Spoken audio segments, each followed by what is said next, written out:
Hello, I am Deborah Gravel with EBD Group, and today we're at BioEurope in Hamburg, Germany. And joining us are the co-founders of Rgenix, CEO Masoud Tavazoie and Chief Operating Officer David Darst. Gentlemen, thank you for joining us today. Now tell us a bit about what exactly is Rgenix. Thank you, Deborah. It's our pleasure to be here today to tell you about Rgenix. Rgenix is a clinical stage cancer therapeutics company based in New York City, developing first-in-class drugs to target high unmet need populations of cancer patients. Great. Now, cancer care has seen tremendous advancements over the last decade. Where will the next major breakthroughs in our understanding and the treatment of cancer come from? So Deborah, we've made a lot of advances over the last decade as a community in oncology, including areas such as immuno-oncology that have seen substantial improvement for patients' lives. Unfortunately, however, the majority of cancer patients with metastatic disease will still succumb to their disease. And that's because there's still a lack of effective treatments for a lot of cancer patients. Over the last few decades, the approach to identify novel targets of new drugs has focused largely on DNA in cancer and evaluating DNA and the changes in DNA that make cancers progress, worsen, spread. Rgenix is focusing now on the RNA space, which is equally important to the spread of cancer, but historically had been very difficult to characterize and translate into medicines. And that's where Rgenix comes in. And that's what we believe is one of the pillars of what's going to be driving the identification of novel cancer targets by going beyond the DNA and looking in the RNA space to find novel targets that we can then translate into effective cancer therapeutics for patients with high unmet need tumor types. Fascinating. Now, how do you turn the discoveries of such novel cancer pathways into therapies?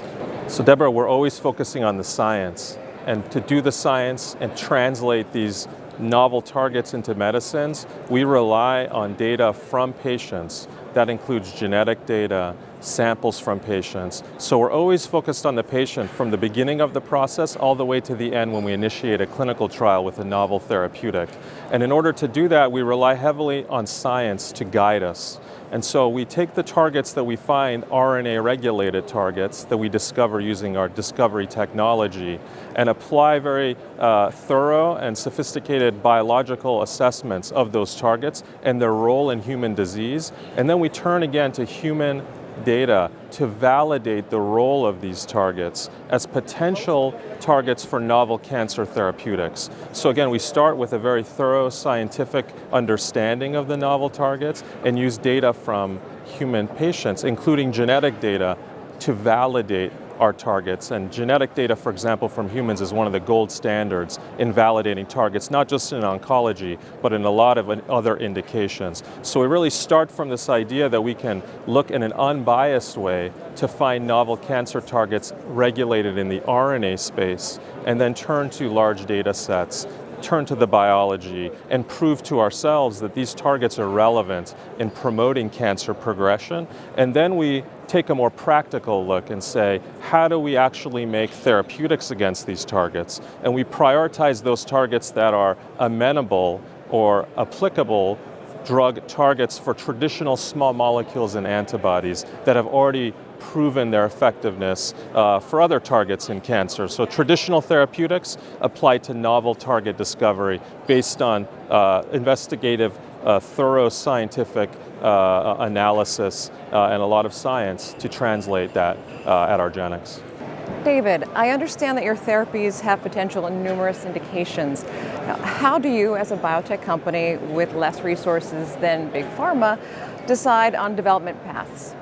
Thank you for that question, Deborah. So one of our important philosophies as a company is to invest significantly in clinical development and R&D and reduce the costs that we invest in overhead and administrative efforts, and thereby push our programs further along than perhaps some of our peer groups.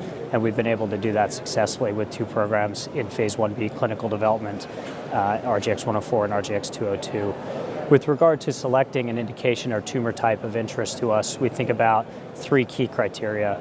The first of which, as Masoud mentioned, is high unmet medical need, which is really a clinical criteria. And that's done in consultation with both our clinical advisory board, as well as key opinion leaders and other consultants that we involve at the company. Typically, when you have a high unmet medical need, there are regulatory paths to approval that can be faster in the United States, Europe, and abroad, and that also helps us as a company. We're also looking at ways of overcoming standard of care that may be insufficient for patients, but is not likely to change in the next several years. In our lead program's case, for instance, looking at PD-L1 low non-small cell lung cancer, where the response rates are in the 32% range, and we believe we can push that up to be more meaningful for patient benefit by adding RGX-104 to standard of care PD-1 inhibition plus chemotherapy. The second key criteria that we consider is the scientific matching between our target discovery efforts, the pathway, and the role of the biology in that tumor type. For instance, myeloid cell biology has been shown to play a key role in lung cancer, and that really drives our interest. And it makes sense to do so also because you can develop potentially complementary biomarkers to help select patients more likely to respond. And the third key criteria as a business, we do think about the commercial opportunity, number of patients per year affected by a tumor type or malignancy, the reimbursement potential, as well as the likelihood that we can achieve approval for a reasonable cost. And again, that relates to the time of development. But I think we all believe that as we develop these therapies that will benefit patients' lives, if we do a good job with that, the business benefits will follow. You have developed a target discovery platform and an impressive pipeline of therapies targeting novel pathways of cancer. How do you see the company evolving in the future? So Deborah, we started this company on a strong foundation of science, really focusing on the patient and unmet need and how we could address the unmet need in oncology by finding new targets for novel cancer therapeutics. And we did that really from scratch by doing a discovery technology approach that allowed us to identify these targets that others could not identify using our technology. We then translated those into investigative novel therapeutics that are in clinical trials currently, and we see the company expanding beyond that. Now that we've validated our target discovery approach by making several clinical drug candidates that are showing promise and encouraging early clinical data, we are expanding that pipeline by applying the target discovery approach to further novel targets at Rgenix, and thus expanding the not only breadth of the discovery approach that we're taking, but the potential clinical utility of our clinical pipeline to address multiple different tumor types and settings of high unmet need, to address, again, the patient's need, which is where we really started the company, on the philosophy of focusing on the patient, and we really want to take these compounds all the way and maintain that focus at the company on the patient. And in order to do that, in parallel with the science, there's a significant amount of corporate and business development that we undertake as well to support those efforts. And David can comment on that as well. Sure. So in addition to bringing in-house the target discovery platform that was discovered at Rockefeller University in mid-2000s and early 2000s, we've done a lot of work bringing in-house other core expertise as well, intellectual property, manufacturing, regulatory, biomarker development, mid to late stage clinical development, and we have all of those expertise in-house. So we're really able to develop our therapeutics potentially all the way to approval with investor capital and support. That being said, in the future, we are very open to partnerships with larger pharmaceutical and biotech companies, given the scale of capital required and expertise to bring a drug all the way to regulatory approval. We have opportunities we're discussing for potential co-development of our assets, as well as regional license opportunities, for instance, in China, where there's 4 times as many patients with cancer versus the United States, and a large unmet need, but a very supportive regulatory regime now to bring in therapies from abroad that have promise.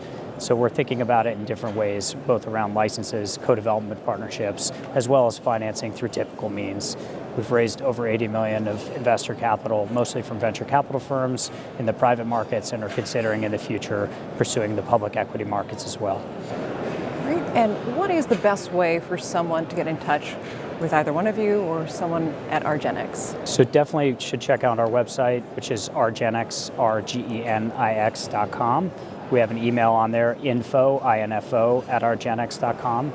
and I can also be reached at david@rgenix.com. Gentlemen, thank you both for joining us today. Thank you. Thank you.